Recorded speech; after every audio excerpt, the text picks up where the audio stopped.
Alors, dans Romains 3, versets 1 et 2, juste nous remettre un petit peu en contexte avec la semaine passée. Romains 3, 1 et 2. Alors, quel est donc l'avantage des Juifs ou quelle est l'utilité de la circoncision? Il est grand de toute manière et tout d'abord en ce que les oracles de Dieu leur ont été confiés. Alors, ça fait un bout de temps qu'on a vu ce passage-là, mais Paul dit, c'est quoi l'avantage des Juifs par rapport au reste du monde? Parce qu'il est en train de démontrer que tous les êtres humains sont coupables devant Dieu, perdus, condamnés. Puis là, il dit, OK, mais les Juifs, c'est quoi leur avantage dans tout ça? Eh bien, l'avantage, c'est qu'ils ont reçu les oracles de Dieu, la parole de Dieu.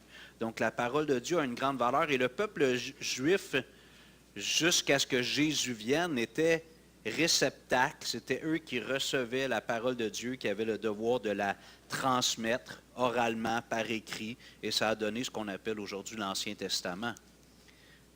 Lorsque Jésus est venu, c'est devenu l'affaire des apôtres, des chrétiens, le peuple de la Nouvelle Alliance, incluant des Juifs et des non-Juifs, de transmettre la révélation de Dieu, l'enseignement de Jésus, dans ce qu'on appelle maintenant le Nouveau Testament. Mais les Juifs avaient reçu l'Ancien Testament, puis c'était un privilège qu'ils avaient, non pas parce qu'ils le méritaient. J'aime rappeler que le peuple juif, dans le fond, c'est un peu un groupe humain qui sont chouchous de Dieu sur la terre. Personnellement, je crois encore aujourd'hui, malgré le fait que la majorité ne croit pas en Jésus-Christ. Mais ce n'est pas parce qu'il le méritait. C'est parce que Dieu aime l'humanité, puis il voit que l'être humain, naturellement, se fait un Dieu tel qu'il le conçoit. Naturellement, on se fait un Dieu qui nous convient. On peut prendre une partie de ce que Dieu révèle de lui. Je crois dans le Créateur. Des fois, on parle avec des gens, puis eux, ils disent avoir une spiritualité très vivante. Et je vais souvent marcher dans les parcs, dans la nature, puis on se parle, Dieu puis moi. Alors là, je leur demande comment ils parlent. Ben là, c'est des réflexions, mais c'est souvent eux qui parlent beaucoup à Dieu, probablement. Alors là, je leur dis, Dieu, c'est un être qui est défini, il a une pensée. Il ne veut pas juste que tout le monde imagine ce que Dieu pense. Comme je prends souvent l'exemple dans la vie de couple ou dans les relations de proximité. Si je demandais à Aline, où est-ce que tu vas aller manger vendredi soir au restaurant, je ne la laisse pas répondre. Puis je dis, oui, c'est ça, c'est une bonne idée, on va aller manger de l'asiatique. Puis elle dit, c'est pas ça. J'ai dit, non, j'ignore même ce qu'elle me dit. Puis, fait que, quand on ne va pas voir ce que Dieu a à nous dire, c'est un peu la même chose. On parle à Dieu, on s'attend à ce qu'il nous réponde, mais on détermine en quelque sorte ce que Dieu pense, tandis que Dieu s'est révélé. Alors, le peuple juif, dans le fond, c'est que Dieu regardait l'humanité, puis voyait l'humanité, on le voit entre autres à l'époque du déluge, avec Babel aussi, tout ça. Dieu regarde l'humanité, puis naturellement, l'être humain ne se tourne pas vers le Dieu véritable et authentique. Alors Dieu a dit, moi je vais choisir un homme qui ne le mérite pas, qui n'est pas mieux que les autres. Mais cet homme-là, je vais le guider, je vais lui donner un fils, puis à son fils, je vais donner des fils, puis ainsi de suite. Je vais constituer un peuple, une ethnie, une nation qui va avoir la responsabilité de porter mon nom parce que je vais les avoir choisis et créés en quelque sorte de toutes pièces. Et c'est eux qui vont être mes témoins sur la terre. Ça, c'est le plan de Dieu pour Israël. Dieu a donné à Abraham Isaac, Isaac a eu Jacob et Ésaü, puis Jacob a eu ses 12 fils, les tribus d'Israël.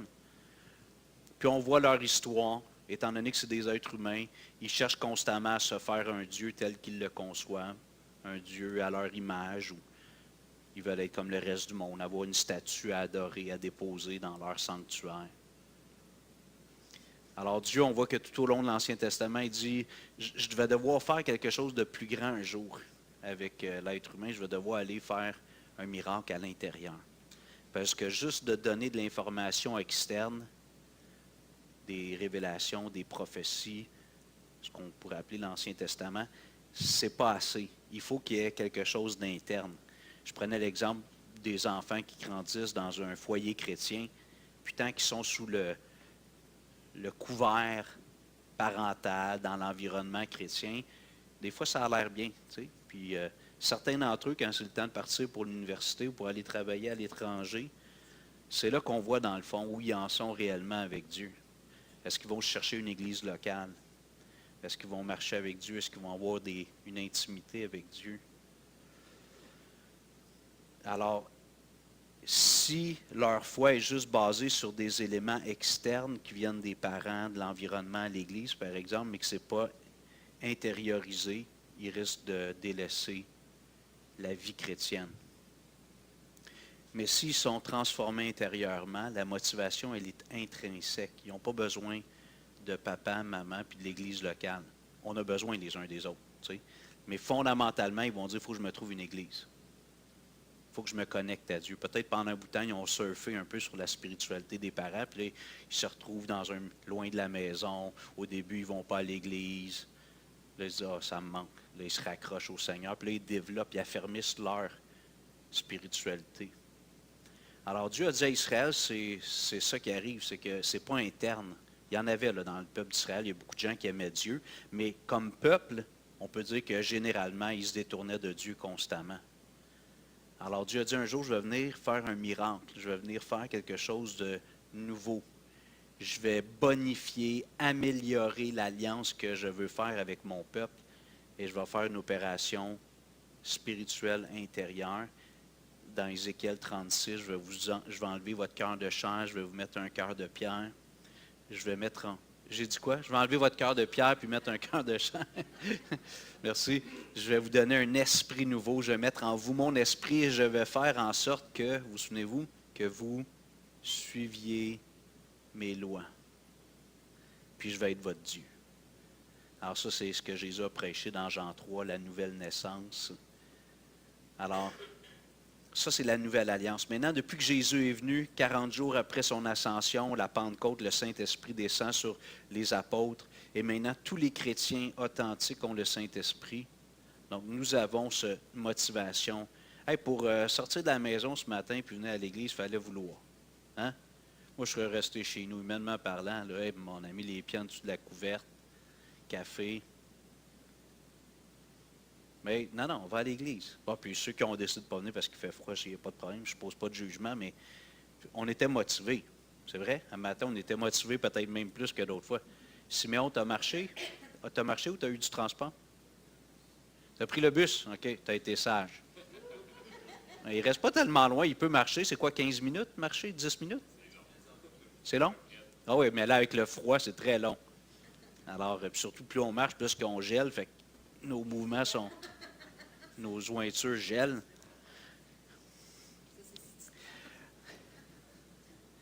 Alors, la loi que Dieu a donnée à Israël, on revient à notre texte, on peut aller dans Romains 7, Paul nous parle de notre rapport avec la loi.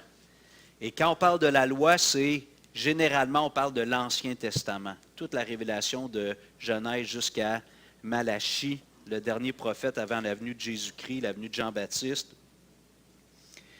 Donc, Paul dit, les Juifs qui ont eu un grand privilège à comparer aux autres nations, c'est qu'ils ont reçu la parole de Dieu, qu'on appelle l'Ancien Testament. Donc, ça, c'est le privilège qu'ils ont eu. Et Paul nous dit, je vais le citer tout simplement, ceux qui prenez des notes, dans Galates 3, 24, Paul nous dit que la loi a été comme un précepteur, d'autres traductions disent un pédagogue, pour nous conduire à Christ, afin que nous soyons justifiés par la foi. Le rôle de la loi, c'est un rôle temporaire. On n'a pas tellement ça dans notre système. Les enfants jeunes, on les envoie en service de garde, après ça, maternelle ou prématernelle. C'est ça, prématernelle encore? Ça existe-tu? Non? Puis, maternelle 4 maternelle 3 ans, maternelle 2 ans, on les envoie. Puis, ils vont à l'école. Mais, peut-être des familles plus fortunées qui ne veulent pas que leurs enfants se fassent kidnapper, parce que ça arrive malheureusement pour une rançon. Ils vont souvent scolariser avec des instituteurs, des éducateurs privés. Ils vont dans des écoles pour riches, très sécurisées, je ne sais pas. Mais alors, des fois, on va confier l'éducation d'un enfant à un tuteur. Ou, comme Paul nous dit ici dans la version, un précepteur. Ou un pédagogue. Quelqu'un qui a un rôle d'éducation. Ce n'est pas le père, mais il y a un rôle d'éducation envers l'enfant. Donc, Paul nous dit dans Galates 3, 24 que la loi, en parlant de l'Ancien Testament, elle avait un rôle temporaire.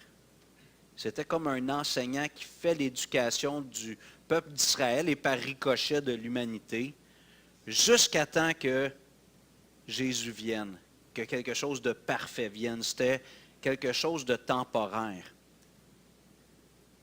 Maintenant, on a vu la semaine passée que la loi, ce n'est pas parce qu'elle était temporaire qu'elle n'a pas de valeur.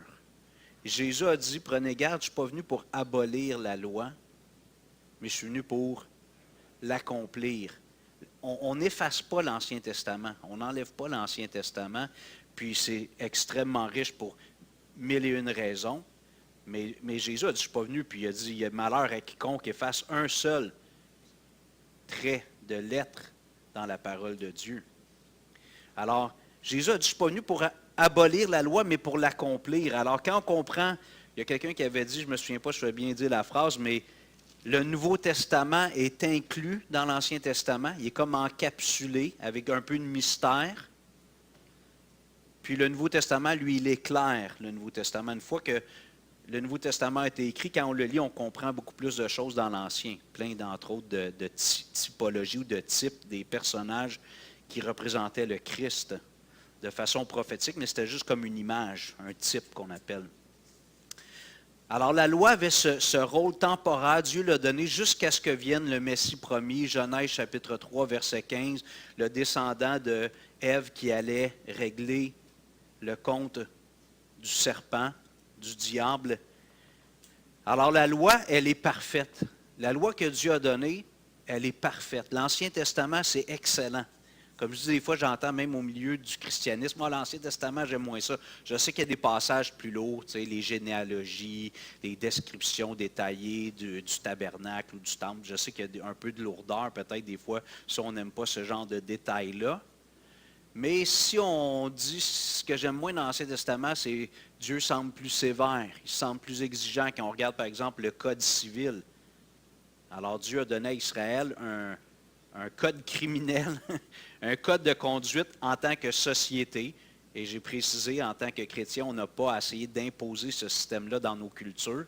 Si jamais, par un grand nombre de conversions, il arrivait que certaines de ces règles-là reprennent de la force. Bon, je pense que c'est une bonne chose, mais ce n'est pas notre mission d'essayer de prendre tout le code criminel, le code civil de l'Ancien Testament, puis de dire, là, on va se réunir, nous autres, les chrétiens du Québec, puis on va acheter une grande terre, on va bâtir un village, puis après ça, on va essayer d'annexer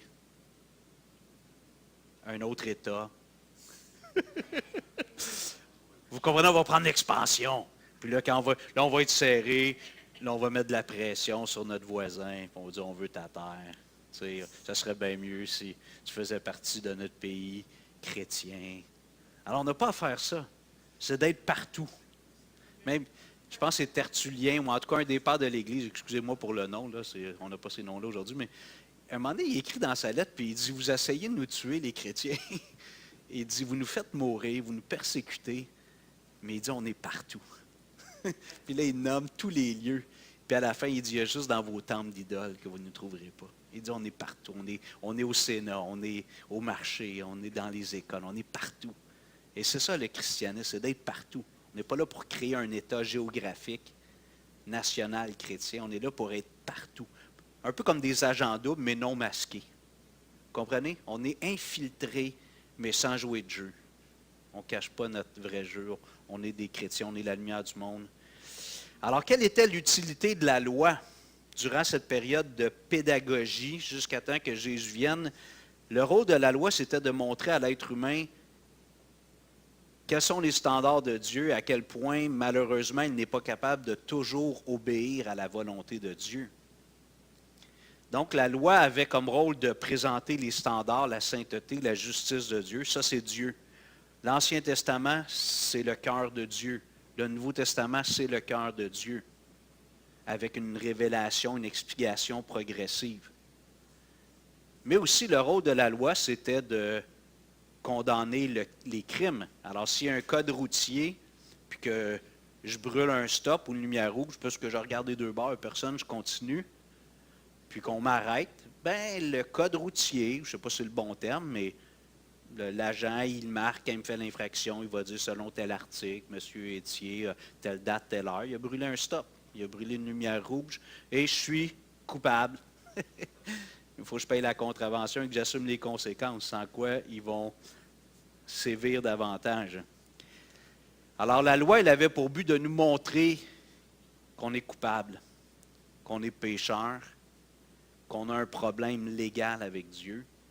Et dans son omniscience, dans son plan éternel, Dieu savait qu'un jour, il allait envoyer celui qui allait régler ce problème, nous permettre d'être exemptés, purifiés, blanchis, si vous permettez, avoir un dossier immaculé, être justifié.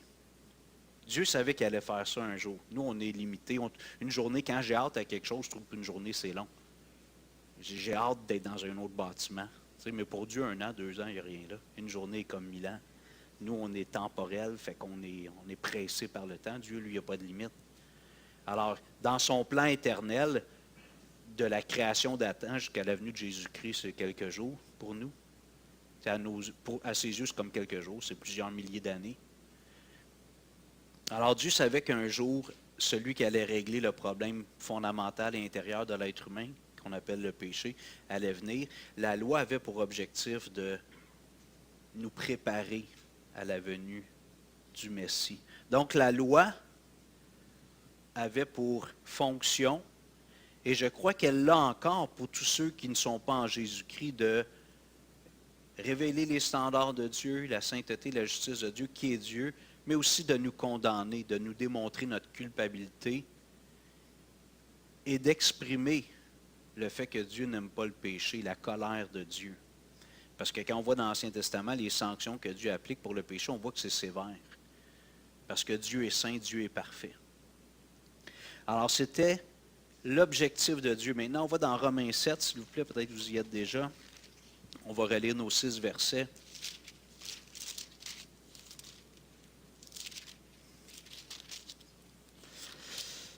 Ignorez-vous, frères, quand je parle à des gens qui connaissent la loi, que la loi exerce son pouvoir sur l'homme aussi longtemps qu'il vit.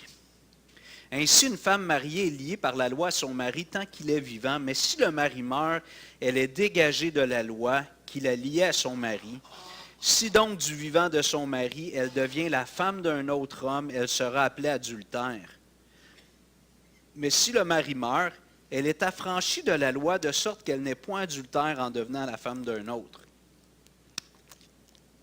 De même, mes frères, vous aussi, vous avez été par le corps de Christ mis à mort en ce qui concerne la loi, pour que vous apparteniez à un autre, à celui qui est ressuscité des morts, afin que nous portions des fruits pour Dieu. Car lorsque nous étions dans la chair, les passions des péchés provoqués par la loi agissaient dans nos membres, de sorte que nous portions des fruits pour la mort. Mais maintenant, nous avons été dégagés de la loi, étant morts à cette loi sous laquelle nous étions retenus, de sorte que nous servons sous le régime nouveau de l'Esprit et non selon la lettre qui a vieilli. Alors, j'ai pris le temps la semaine passée, encore cette semaine, ces longues périodes où j'explique notre rapport avec la loi, parce qu'avec des passages comme ça, je l'entends souvent citer gratuitement, de dire on n'est plus sous la loi, on est sous le régime nouveau de l'Esprit. Là où est l'Esprit du Seigneur, là est la liberté. Et ça veut dire liberté de faire ce que je veux, pas aller à l'église, avoir une vie qui n'est pas vraiment une vie de disciple. Vous comprenez, le mot liberté est employé avec cette saveur-là, avec des passages comme celui-ci. Donc, c'est important de comprendre la valeur de la loi et son rôle. On ne peut pas juste la tasser et dire, nous, maintenant, on n'est plus sous le régime de la loi, on est sous le régime de l'Esprit, pas sous la lettre qui a vieilli. Ça sonne péjoratif. N'oublie pas d'écrire ça dans ton résumé. Hein? La lettre qui a vieilli. Alors, la lettre qui a vieilli, juste ça, tu sais, ça fait vieillot. Ça sent le vieux papier là, tu sais, qui a pris l'humidité. Hein, vous avez déjà trouvé un vieux livre, là? On aime ça parce qu'il y a une belle valeur historique souvent, mais ça sent le vieux papier humide, qui est le vieux papier. Fait que c'est ça l'image. Puis les gens vont citer ça. Nous autres, on n'est plus sous le régime de la loi, de la lettre qui a vieilli, mais sous le régime de l'Esprit. Et là où est l'Esprit du Seigneur, là est la liberté. Et là, je peux vivre dans la licence parce qu'il n'y a plus de condamnation pour ceux qui sont en Jésus-Christ. Vous comprenez? Avez-vous déjà entendu des gens qui avaient un peu ce discours-là? OK, je ne suis pas tout seul. Peut-être que moi, j'ai comme une poignée, puis les gens se disent, ah, lui, on peut le bourrer. Là, tu sais, il est un peu naïf, fait qu'on va s'essayer. Mais en tout cas, moi, j'ai entendu souvent des discours comme ça. Alors, si je reviens à notre texte, au verset 4, Paul nous dit, « De même, mes frères, vous aussi, vous avez été par le corps de Christ mis à mort en ce qui concerne la loi, pour que vous apparteniez à un autre, à celui qui est ressuscité des morts. » Paul revient à ce qu'il a dit plusieurs fois dans l'Épître, qui dit dans à peu près toutes ses épîtres, et j'en parle régulièrement, la réalité que quand une personne vient à Christ, sa vie, la vie passée jusqu'au jour de sa conversion, là, cette vie-là, là, elle est crucifiée avec Christ. Oui, c'est théologique, c'est une vérité comme que je peux comprendre avec ma tête, mais c'est une réalité spirituelle, littéralement. Et comme on dit souvent, je sais quand on se convertit en jeune âge, tu sais, on accepte Jésus 30 fois, on avance au feu de camp 12 fois, à l'école du dimanche, on accepte Jésus 60 fois. Je sais que ce n'est pas facile de voir le moment, le jour J, je sais. Mais pour ceux qui ont une conversion plus vieille, à un âge plus conscient, on le voit, on dit « Wow, qu'est-ce qui se passe? Je ne me reconnais même plus moi-même. » Pas vrai? Alors ceux qui l'ont connu jeune, gloire à Dieu, vous avez un avantage que moi, je n'ai pas eu. J'ai pas eu l'intelligence ou la grâce de Dieu de me convertir avant 19 ans. Fait que j'ai eu le temps de faire bien des niaiseries. Puis dans ma tête, des fois, il y a encore des petites bottes à aller serrer puis à replacer parce que pendant 19 ans, j'ai fait à ma tête. Mais quand on se convertit jeune, puis le Seigneur nous garde, nous accompagne, il y a un petit peu moins de vis à aller serrer dans notre tête. C'est un petit peu mieux aligné. Donc, c'est un avantage de se convertir jeune. Maintenant, ce n'est pas l'expérience de tout le monde. Maintenant, ce que je mentionne, c'est quand on se convertit plus vieux, souvent, quand on passe des ténèbres à la lumière, de la puissance de Satan, c'est plus évident. Et là, on dit, OK, c'est vrai.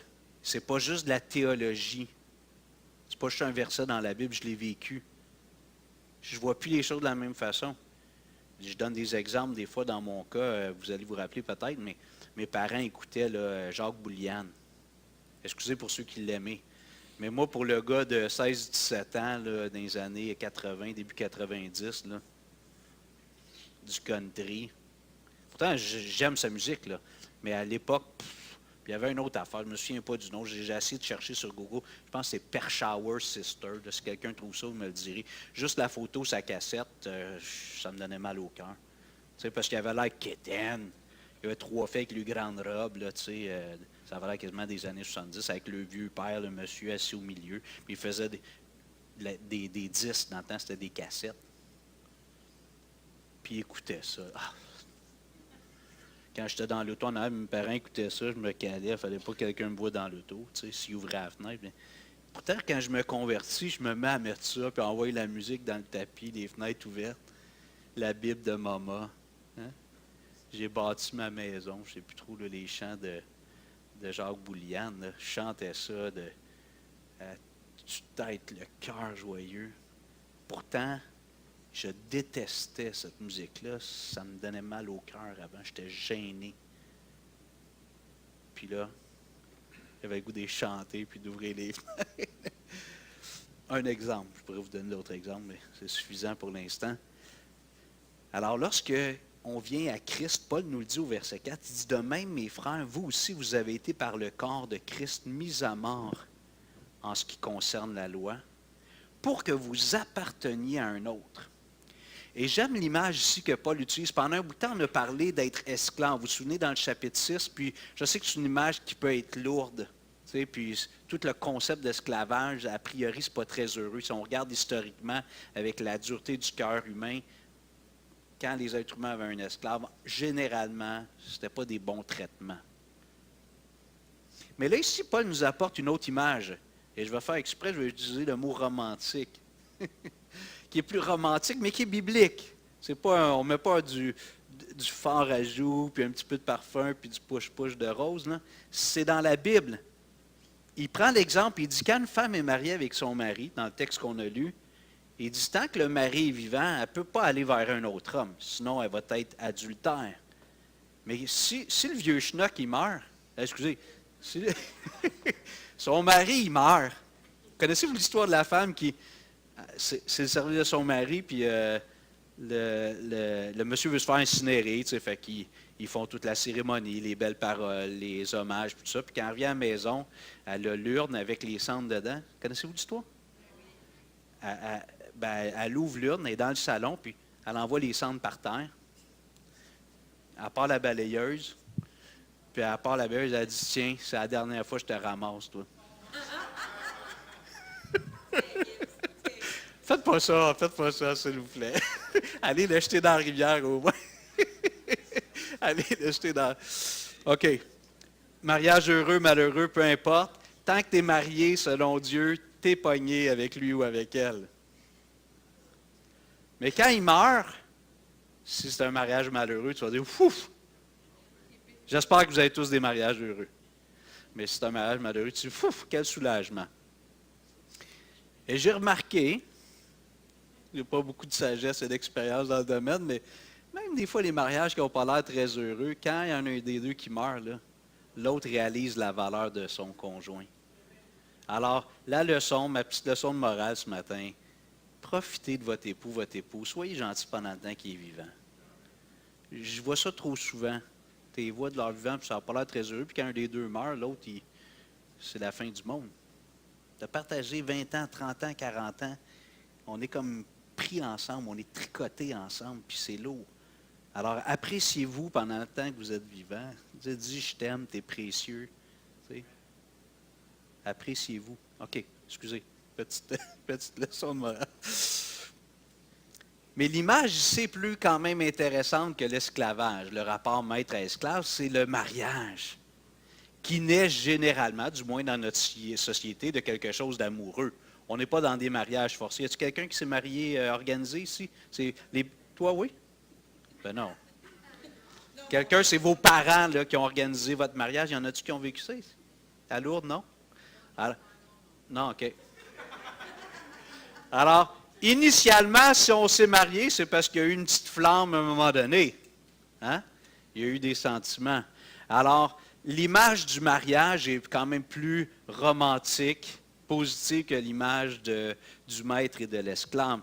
Mais Paul nous dit, quand vous êtes venus à Christ, verset 4, de même, mes frères, vous aussi, vous avez été par le corps de Christ mis à mort en ce qui concerne la loi. Il vient de parler de la femme, du mari qui meurt, puis de la femme qui peut maintenant se marier. Maintenant, c'est légal.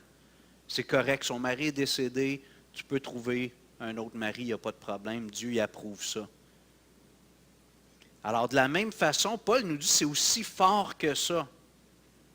Quand tu es venu à Christ, tu as été mis à mort, et ça incluait ce vieux système de la loi. Tout l'aspect législatif de la loi qui me révèle mes péchés et qui me condamne. Parce que c'est ce que fait la loi. Tant que je suis seulement en Adam, que je ne me suis pas converti à Christ, la loi, ce qu'elle fait, aussi bien que la personne puisse être, il y a des commandements. On a vu que le premier commandement, c'est d'aimer Dieu par-dessus tout. Il n'y a pas un être humain honnête qui peut dire, moi j'ai toujours aimé Dieu, j'ai jamais failli en rien. Toujours j'ai aimé Dieu d'un amour brûlant. Et ça s'est traduit par des pensées parfaites, des paroles parfaites, des actions parfaites depuis que je suis né. Je pense que personne n'oserait dire ça. Alors la loi, ce qu'elle fait, elle est parfaite, la loi. C'est un système qui est parfait, il vient de Dieu. Mais il montre que moi je suis loin d'être parfait. Mais Paul nous dit ici que quand on se convertit à Christ, aussi puissant qu'une femme qui a un mari qui est décédé, elle est 100% libérée. Il n'y a pas d'ambiguïté, aucune ambiguïté. Elle peut se remarier. Dieu approuve ça. Le monsieur n'est plus là, elle est libérée de son alliance. Paul nous dit aussi puissant que ça. Dans l'image, quand tu es venu à Christ, ton rapport avec l'Ancien Testament, qui te révèle la sainteté, la perfection de Dieu, et qui malheureusement te révèle que tu n'es pas parfait et qui te condamne, c'est fini. C'est fini. La loi de Dieu ne peut plus te condamner. Parce que maintenant, tu n'es plus en Adam, seulement tu es en Christ. Et Jésus a pris toute ta peine sur la croix. Jésus a vécu sous la loi. Et il est allé mourir sur la croix sous la loi. Et sur la croix, Jésus a pris toute la colère de Dieu pour tous ceux qui veulent venir à Jésus. Donc, notre lien avec l'Ancien Testament est rompu dans son rapport, dans sa puissance de condamnation, sa puissance législative devant Dieu. La loi ne peut plus me condamner. Et c'est pour ça que Paul va dire au chapitre 8, verset 1, quoi? Il n'y a donc maintenant aucune condamnation. Parce que c'est la loi de Dieu qui nous condamne. Et si je suis en Christ, je ne suis plus en Adam, je ne suis plus régi par la loi, je ne dois plus rien à la loi. Est-ce que ça veut dire que la loi est plus bonne, est pas bonne? Non, Jésus, je ne suis pas venu l'abolir, je suis venu l'accomplir. Mets-la en pratique, la loi. On a vu, il y a des choses, c'est le code civil, il y a le sabbat, les sacrifices. Il y a des choses qui ont évolué, on n'a plus à faire ça. Jésus a été le sacrifice parfait. Notre repos est spirituel en Christ. Il y a une sagesse à avoir au moins une journée de congé par semaine, mais on n'est pas obligé chaque samedi de ne rien faire. Jésus l'explique, l'auteur aux Hébreux l'explique, Paul l'explique. La loi de Dieu est parfaite. C'est ce que Paul nous dit dans Romains. Elle est parfaite, la loi de Dieu. C'est moi qui est imparfait. Mais si je suis converti à Jésus, eh bien, mon vieux Hugo a été mis à mort avec Christ. Et Paul le répète au verset 6. Il dit, « Mais maintenant, nous avons été dégagés de la loi, étant morts à cette loi sous laquelle nous étions retenus. » On est libérés comme une femme dont le mari est décédé, son contrat de mariage, son acte, je ne sais pas trop, peu importe, son alliance devant Dieu, devant les hommes, il n'y a plus de force. Elle peut se remarier avec quelqu'un d'autre si elle veut et vice-versa. Est-ce que, je vais poser une question, je vais aller un petit peu, je ne veux pas être condescendant. Est-ce que c'est clair? Comprenez-vous? Quand Hugo va mourir, Lynn sera libre. J'espère qu'elle ne passera pas balayeuse sous mes sables. Elle pourra en trouver un autre meilleur. Mais jusque-là, elle est pognée avec moi. Devant Dieu, on est pris que l'homme ne sépare pas ce que Dieu a uni. On est pris ensemble. C'est clair, ça? Alors, de la même façon que lorsqu'un des deux époux meurt, l'autre est 100% libéré, pas 99,9%. Ah, ça se peut que dans sa conscience, je ne veux pas trahir cet homme-là que j'ai tant aimé, qui m'a tellement aimé. On se met des petites chaînes, on est lié avec, puis je pense qu'il y a une partie qui est émotive, puis qui est affective, qui est normale. Je ne suis pas en train de dire que c'est une faute. Mais tu n'as pas à te sentir coupable si tu refais ta vie avec quelqu'un d'autre. Tu ne fais rien de mal. OK? Tu ne fais rien de mal si tu refais ta vie avec quelqu'un d'autre. Alors, Paul nous dit de la même façon, on n'a plus rien à voir avec l'aspect législatif de la loi. Nous sommes entièrement libérés. Et maintenant, si on prend la deuxième partie du verset 4 et du verset 6, l'aspect positif, verset 4, deuxième partie, pour que vous apparteniez à un autre, à celui qui est ressuscité des morts, afin que nous portions, que vous portiez, excusez-moi là, je saute des lignes, afin que nous portions des fruits pour Dieu. La deuxième partie du verset 6, de sorte que nous servons sous le régime nouveau de l'esprit et non selon la lettre qui a vieilli. Alors, dans cette image du mariage, avant, on était comme naturellement, les êtres humains, on était mariés à la loi. On était attachés, même si on n'était pas des Juifs. Paul nous a dit dans Romains 2 que même les païens font naturellement ce que la loi prescrit. OK? Même si je n'ai pas grandi dans une famille juive où on m'a enseigné la Torah, puis j'ai fait la bar mitzvah, puis j'ai tout appris ces choses-là en hébreu, nous, tous les êtres humains sont sous la loi de Dieu. Ce n'est pas parce qu'ils ne la lisent pas et ils ne l'apprennent pas par cœur dans leur famille qu'ils sont exemptés, tous les êtres humains.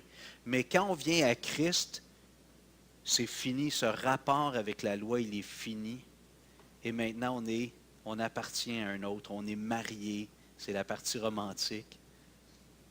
On est marié à Jésus. Oui, on est esclave de Christ, si on veut prendre la métaphore du maître, du serviteur, de l'esclave, mais on peut le prendre aussi de façon plus positive ou heureuse. On est marié à Christ. Avant, on était en quelque sorte lié à la loi, au péché. Et maintenant, on est libéré de ça. On a été mis à mort, puis on est marié avec Jésus. C'est pas comme ça que l'Église est présentée? Éphésiens 5, on va aller dans Éphésiens 5, verset 22, s'il vous plaît.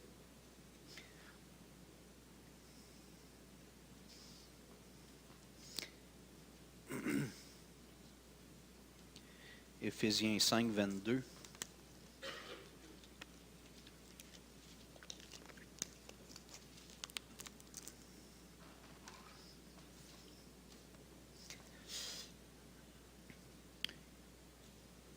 Femme, Éphésiens 5, 22. Femme, que chacune soit soumise à son mari comme au Seigneur. Car le mari est le chef de la femme comme Christ est le chef de l'Église. Paul prend l'image du mariage pour représenter le lien entre... Là, il instruit les hommes et les femmes, les couples, mais il prend l'exemple de Jésus avec l'Église pour instruire les couples. Comme Christ est le chef de l'Église, qui est son corps et dont il est le sauveur. Or, de même que l'Église est soumise à Christ, les femmes aussi doivent l'être à leur mari en toutes choses. Verset 25. Mari, que chacun aime sa femme comme Christ a aimé l'Église. Voyez, le mari doit aimer sa femme comme Jésus a aimé l'Église. L'Église est l'épouse de Christ. Il s'est livré lui-même pour elle, afin de la sanctifier en la purifiant et en la lavant par l'eau de la parole, pour faire paraître devant lui cette Église glorieuse, sans tache, ni ride, ni rien de semblable, mais sainte et irréprochable. C'est ainsi que le mari doit aimer sa femme comme son propre corps.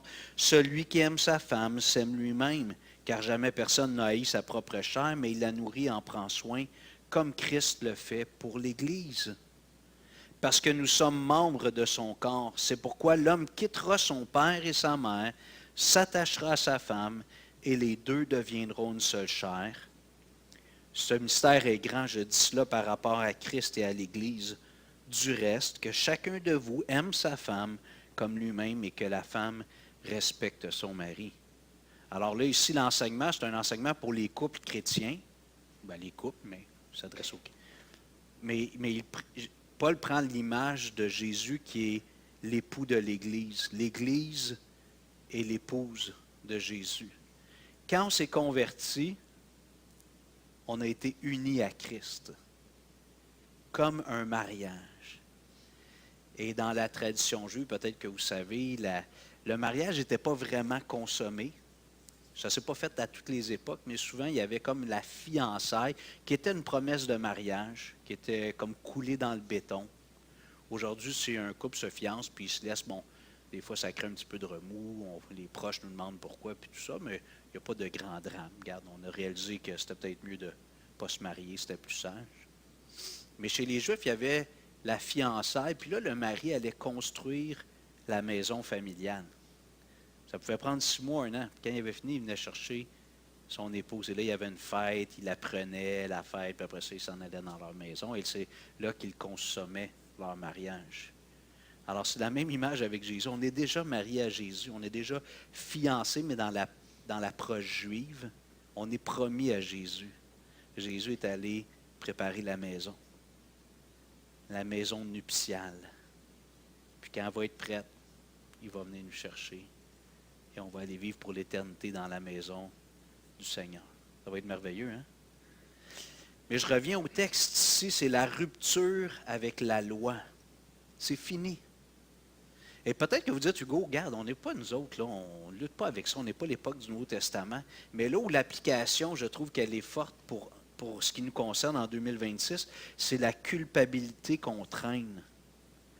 Peut-être que tout le monde dit ici, Hugo, tu ne nous apprends rien. Là, ici, on n'essaie pas de... Il ne faut pas se laver en rentrant, puis on ne respecte pas le sabbat, les gars circoncis, on respecte les aliments, pas de pain. Non, on ne fait rien. Fait que peut-être vous dites, c'est quoi le rapport?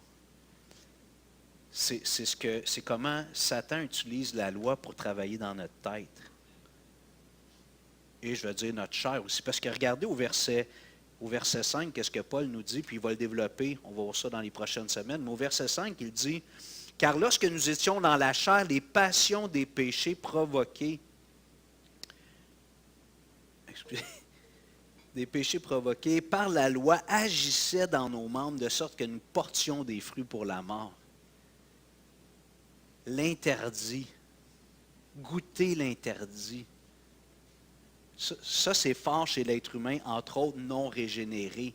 Puis peut-être qu'avec une bonne éducation, on a vu des gens se casser la figure, puis se faire beaucoup de tort. Fait que je ne veux pas aller là. C'est pas bon la drogue, puis ça ne me tente même pas. J'ai vu plein de gens briser leur vie avec ça. Mais il y a quand même cette dynamique-là, des fois, en nous. Il y a quelque chose d'interdit. Puis c'est peut-être pas la drogue parce que ça ne nous attire pas, mais ça peut être d'autres choses. Dans la nature humaine, le fait que quelque chose est interdit, ça vient piquer notre curiosité. Vous vous souvenez de l'exemple que je prends des fois du milliardaire qui adopte un enfant, puis lui dit, tu as accès à toutes mes maisons. Elon Musk est rendu une fortune, je pense, de 700 milliards. Il va être le premier milliard, billionnaire, peut-être. Des maisons partout dans le monde, des palais, des châteaux, des autres. Puis cet homme-là qui a adopté le petit garçon pauvre qui était à l'orphelinat, lui dit, tu peux profiter de tous mes biens, tu es mon fils, tu as accès à tout. Il y a juste mon bureau, tu n'as pas le droit d'aller. C'est là que je pense, que j'invente, que je brasse des affaires. Ça se pourrait que le petit gars il dirait, j'aimerais ça le voir, ton bureau. Hein? Il a accès à tout, toutes les maisons partout sur la planète. Il dit, j'aimerais ça voir qu'est-ce qu'il y a de l'autre bord de la porte. Paul nous dit ici que la nature pécheresse fait ça. Quand quelque chose est interdit, ça vient nous exciter. Il y a une curiosité. Et l'autre partie, pour ce qui nous concerne, nous qui sommes régénérés, c'est la culpabilité.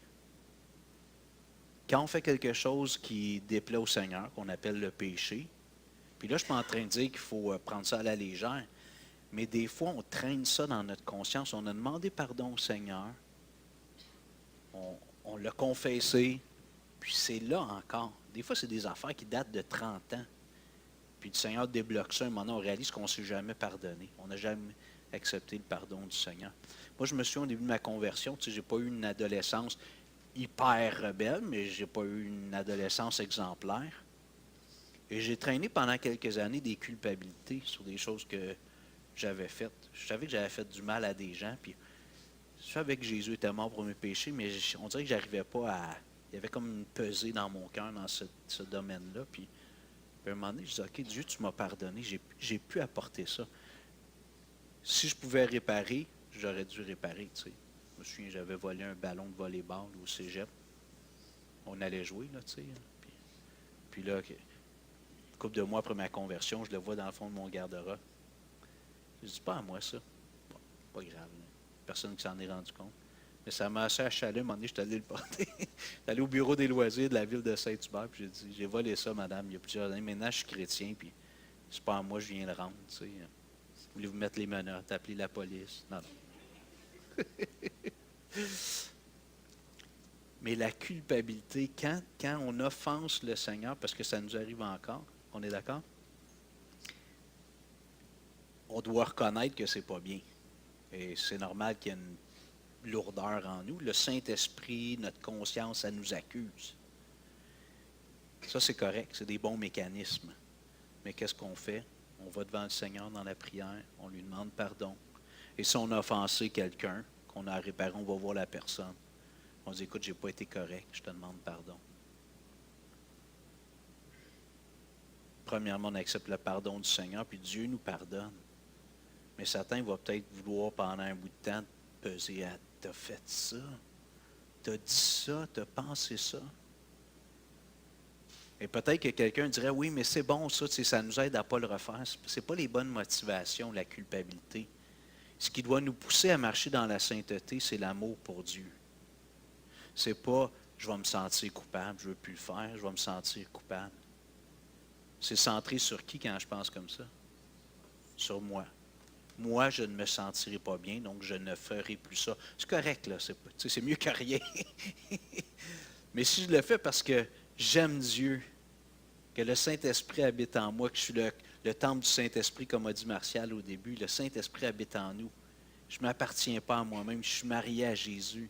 Je l'aime, mon Jésus, puis je veux qu'il soit fier de son enfant, son épouse, l'Église. Vous ne trouvez pas que c'est des bien meilleures motivations? Céline, elle me rend des beaux services, puis tu sais, un moment donné, on a une discussion profonde, puis je dis, t'es fine, tu sais. Ouais, mais c'est parce que quand je te rends pas service, t'es tellement bête. T'es bête, t'es pas vivable, tu me fais la baboune, tu me fais des sermons.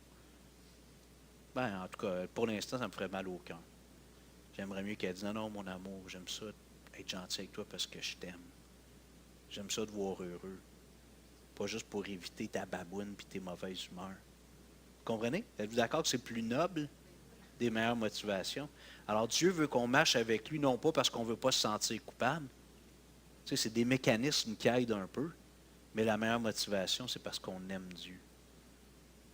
On n'est pas encore rendu là. Paul dit, je n'ai pas atteint la perfection, mais je fais une chose, par exemple. J'oublie ce qui est en arrière, ces vieilles motivations-là, de ne pas faire quelque chose parce que je ne veux pas me sentir coupable. Je viens de comprendre ce matin que c'est égocentrique. Ce n'est pas par amour pour Dieu, ce n'est pas par amour de la vertu, c'est parce que je n'aime pas me sentir mal, je n'aime pas me regarder dans le miroir puis me sentir sale. Ce matin, j'ai compris ça, c'est en arrière maintenant. Pourquoi je ne veux plus faire telle chose, dire telle chose, penser telle chose? C'est parce que j'aime Dieu. Puis Dieu mérite tout mon amour. Je suis marié avec Jésus. Comme le texte nous dit dans Éphésiens 5, je veux honorer mon mari, mon époux. Je veux lui faire du bien parce qu'on est la même chair de toute manière. Il y a quelqu'un, un prédicateur, je pense à John Piper, je termine avec ça. Il a dit un jour, tu sais, les gars, les femmes, quand vous faites plaisir à votre mari, à votre épouse, là, je ne veux pas stimuler votre ego, là, mais vous investissez dans votre bonheur. Parce que devant Dieu, on est une seule chair. Si ma femme est heureuse, ça contribue à mon bonheur. Je ne devrais pas le faire de façon égocentrique. Vous dire, ah, si Lynn est heureuse, je vais être heureux. Mais je vais avoir un retour. Si ma femme est heureuse, ça m'amène du bonheur à moi aussi. Parce qu'on est unis, on est une seule chair. Paul il dit, qui ne va pas nourrir sa propre chair? Quand j'ai faim, je veux manger. Puis ça me fait du bien. Il dit la même chose dans le mariage. Quand tu fais du bien à ton époux, à ton épouse, là, tu te fais du bien à toi-même. Et c'est la même chose avec Jésus. Quand je marche avec Jésus, je me fais du bien, même à moi-même, je fais du bien à l'Église. Tout le monde est gagnant là-dedans. Je vous invite à vous lever, on va prier.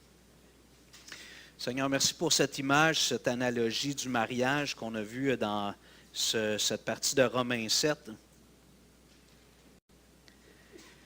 Dans Romains 6, je ne veux pas le diminuer parce que c'est des Écritures. C'est une image qui est peut-être moins positive historiquement, l'idée de l'esclavage, du maître. On est des esclaves de Christ. Avant, on était esclaves du péché. C'est bien mieux d'être esclave de Jésus, lui qui a donné sa vie pour nous. C'est le meilleur des maîtres. Jésus, c'est mon maître. Et si on veut utiliser le mot serviteur, il n'y a pas de problème. Je suis son serviteur, serviteur de Christ, serviteur de Dieu. Mais là, tu nous donnes dans Romains 7 une image qui est plus romantique, plus joyeuse ou heureuse. Tu nous parles du mariage. Avant, on était en quelque sorte mariés à la loi. On était dans ce système qui nous révèle nos imperfections et qui nous condamne. Puis ce n'est pas la loi le problème. La loi est parfaite, c'est moi le problème. Mais tu me dis que lorsque je suis venu à Jésus, le Hugo qui était seulement en Adam a été mis à mort avec Jésus. Et ce n'est pas juste de la théologie, c'est une réalité spirituelle. Maintenant, j'ai été uni à Christ.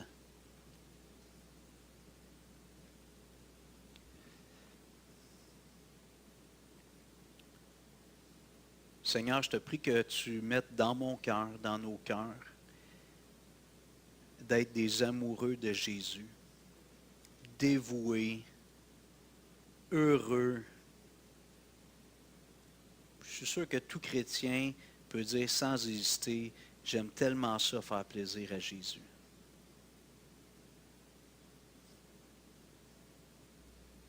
Seigneur, change nos sentiments, nos motivations de ne pas vouloir se sentir coupable, qui n'est pas mauvais en soi, c'est des mécanismes que tu as mis la conscience. Mais que ces motivations soient transformées par des motivations positives. J'aime Jésus, je veux être obéissant parce que je veux plaire à Jésus. Pas parce que je ne veux pas me sentir coupable, mais parce que je veux plaire à Jésus. Jésus a donné sa vie pour moi, il a payé le prix fort. Et ce qui me motive, c'est de marcher avec mon époux, de marcher avec Jésus, mon bien-aimé. D'être en communion avec lui, avec le Père, avec l'Esprit. Alors Seigneur, viens faire ton œuvre en nous. S'il te plaît, sanctifie-nous. Tu nous as promis que tu allais le faire. Jésus, tu as prié pour que ça se fasse. Sanctifie-nous. Viens nous révéler nos motivations profondes et change-les pour qu'on soit de plus en plus comme Jésus. Non pas ma volonté, mais la tienne. On te prie au nom de Jésus. Amen. Merci.